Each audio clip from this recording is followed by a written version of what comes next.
Break के बाद एक बार फिर से आपका स्वागत है। हम बात कर रहे हैं गया के अक़लियती समाज के हालात के बारे में। गया में अक़लियतों का एक तबका खुशहाली के साथ है, लेकिन ज़्यादातर ऐसे लोग हैं जो छोटा मोटा काम कर किसी तरह अपनी ज़िंदगी का गुजारा करते हैं।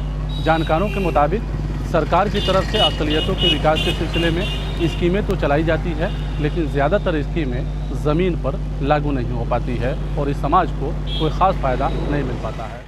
बिहार के दूसरे ज़िलों की तरह गया में भी रोज़गार का बड़ा मसला है। अक़लियतों की बड़ी आबादी दो वक्त की रोटी की तलाश में पलायन करती है या फिर शहर में ही रहकर छोटा मोटा काम कर अपने घर के चूल्हे को रोशन करती है। गया अंतर्राष्ट्रीय स्तर पर जाना जाता है और ये तस्वीरें गया की अज़मत बयान करती हैं, लेकिन शहर की एक ये भी तस्वीर है जिसे देखकर गया के लोग भी मायूस हो जाते हैं। अक़लियतों के इस मोहल्ले में खुशियों का चिराग तब रोशन होता है जब लोग पूरे दिन जी तोड़ मेहनत करते हैं। घर का चूल्हा रोशन होता है और उसी को अपनी खुशी मानकर यह तबका जीता है और फिर अगले दिन की रणनीति बनाता है। दरअसल इन इलाकों में बुनियादी सहूलतें नाम के बराबर है। न ही स्कूल है और न ही स्वास्थ्य केंद्र। लोग जीते हैं और सरकारी योजनाओं को ज़मीन पर उतरने का इंतज़ार करते हैं। यहाँ पे हॉस्पिटल नहीं है, यहाँ पे स्कूल नहीं है, यहाँ पे मतलब पानी नहीं है, नाली नहीं है, रोड नहीं है, सब कुछ का मतलब यहाँ पे प्रॉब्लम है। किस चीज़ का आपको बोला जाए? गया ज़िले में ख़ासकर इस महल्ले में, गया शहर की बात कर रहा हूँ, इस महल्ला इस्लामगंज में, जबकि ये नगर निगम में आता है, लेकिन इसके बावजूद आज 3 साल से मैं देख रहा हूँ किसी तरह की कोई सहूलत गवर्नमेंट की तरफ से नहीं मिल रही है।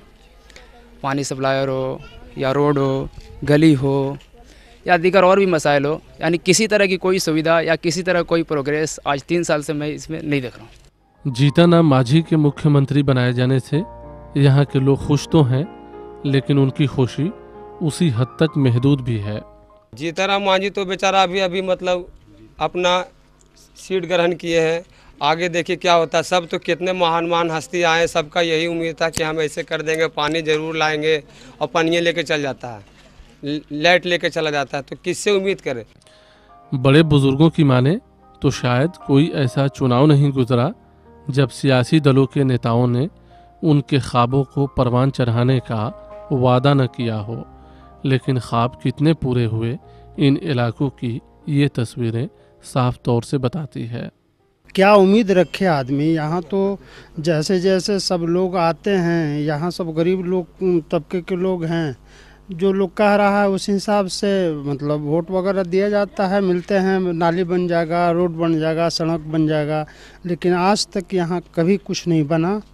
और आज तक वही स्थिति है कि यहाँ तो पैदल चलना मुश्किल है, गाड़ी घोड़ा तो दूर की बात है। हम लोग यहाँ पर 15 साल से मकान बना करके हैं, न आज तक यहाँ रोड बना, न नाली बनी। नाली का पानी ही घर के सामने ही जमा रहता है। कितने MP विधायक आए, सारा ने वादा किया, यहाँ तक के वार्ड पर पार्षद भी वादा किए कि नाले बना देंगे, लेकिन सब आते हैं सलामी ढा करके चले जाते हैं। इसके बाद कोई भी सुनने वाला नहीं है यहाँ पर। सब कुछ तो कहते हैं भाई नेता लोग के, मगर कोई काम नहीं करता है। कहता है वह कुछ करता नहीं है, कहता कि ऐसे करेंगे वैसे करेंगे, मगर कुछ भी नहीं करता है और वोट ले लेता है। एक गया तो वो है जिस पर सूबे को नाज है, लेकिन गया की एक ये तस्वीर है जिस पर खुद गया वालों को अफसोस है। गांव से लोग शहर आते हैं कि उन्हें सुविधाएं मैसर होंगी। यहाँ कई लोग कुछ सालों पहले अपना गांव छोड़कर बसने आए हैं, लेकिन यहाँ तो गांव से भी ज़्यादा मुश्किलें हैं, ये महिलाएं यही कहती हैं। हम लोग को तो बहुत दिक्कत है सर, गरीब हैं एकदम, मियाँ रिक्शा चलाते हैं और जवान बेटी है, कुछ नहीं, न घर है न दुआर है। राशन कार्ड के लिए भी दौड़ रहे हैं, तभी हो भी नहीं किया है, समझे ना। हम लोग कितना तुरी लिख के दिए हैं, पठान पत्री सब कुछ नहीं हम लोग के। यहाँ पे नाली नहीं है, बहुत दिक्कत है नाली की, सही से लाइन नहीं रहती है, गली अच्छी नहीं है, बरसात का पानी घर में ढुक जाता है। यहाँ पर के नेताओं से हम लोग को कोई उम्मीद तो अब तक है ही नहीं। बहुत मुश्किल है, कोई चीज़ का साधन नहीं, न स्कूल है, न रोड चलने के लिए है, न हॉस्पिटल है, कोई चीज़ का साधन नहीं है। तेल उल कुछ मिलवे नहीं करता है। 9-10 ठो परिवार पढ़ते हैं, 1 ठो कमाने वाले हैं, कुछ नहीं है, कुछ नहीं है। लड़का लोग बीमार पड़ता है तो दौड़ करके लेने जा पड़ता है मेडिकल।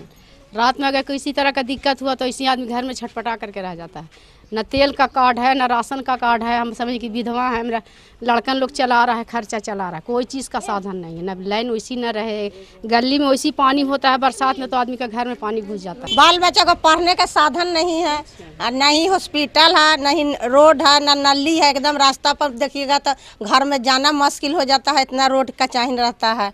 अक़लियती महल्लों के इन रास्तों पर ऐसे ही पानी लगा रहता है। ये बारिश का पानी नहीं है, नाले का पानी है। साफ सफाई का वादा तो किया जाता है, टैक्स भी लिया जाता है, लेकिन नगर निगम कितना चौकस है ये रास्ते उसकी गवाही देते हैं। इसी गंदगी में रहने पर मजबूर ये तबका अपना भविष्य लिखने की कोशिश कर रहा है, लेकिन रास्ते हैं कि तंग होते जा रहे हैं। नौजवानों की ये फौज 2 वक्त की रोटी के लिए पलायन करती है।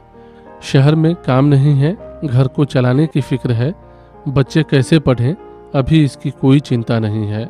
लेकिन लोग पढ़ाने की बात करते हैं, हालात कैसे बदलेगी ये एक सवाल है। लेकिन मुख्यमंत्री और सियासी पार्टियों के नेताओं से इन लोगों को भी काफ़ी उम्मीदें हैं। इसी तरह कोई सुविधाएं हम लोगों के पास नहीं है, जबकि हम लोग नगर निगम को टैक्स भी दे रहे हैं।